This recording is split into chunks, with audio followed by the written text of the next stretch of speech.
Nous sommes en Utah. Cet officier essaie frénétiquement d'avertir les autres usagers de la route qu'un énorme semi-remorque arrive à grande vitesse. Il y a tout un convoi de véhicules de police dans son sillage. Il tente d'arrêter le camion avant qu'il n'arrive à l'état voisin, le Colorado. Le pilote est apparemment dans un état désespéré et il a promis à la police qu'il ne sera jamais pris vivant. Un autre camion se presse sur le bord de la route pour éviter le camion, jetant des nuages de fumée et de poussière. Un pneu a déjà éclaté après qu'il ait roulé sur une herse déposée par la police. Mais il en faut plus pour arrêter un véhicule de cette taille. La situation est si dangereuse que les policiers ont envoyé une voiture en avant pour avertir la circulation venant en sens inverse. Et les officiers dans ce véhicule banalisé tentent courageusement de ralentir le camion.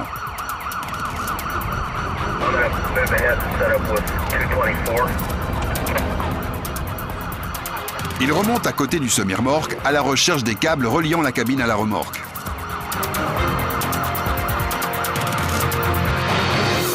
Ces câbles commandent l'air comprimé du camion et l'objectif est qu'un tireur d'élite de la police les sectionne en tirant dessus. C'est une stratégie à haut risque. Le camion est effectivement une arme mortelle. Il faut l'arrêter avant qu'il ne mette en danger des vies innocentes.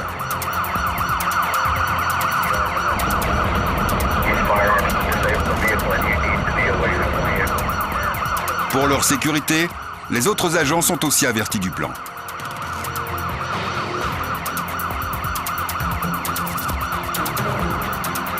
Le camion dévie, mais ne montre aucun signe de ralentissement.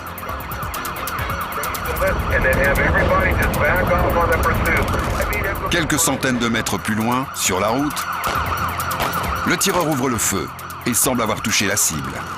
Mais lorsque cet officier regarde de plus près,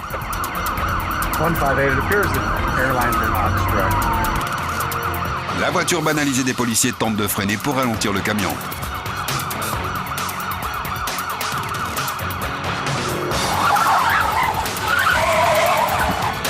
Mais malgré les efforts de chacun, il semble que la poursuite continuera dans l'État du Colorado.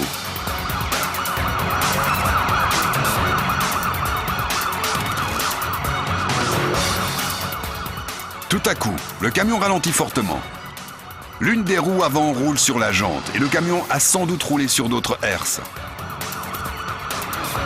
Vu sous un autre angle, le camion se déporte brusquement vers la droite et laboure le sable du désert à travers une clôture de barbelés.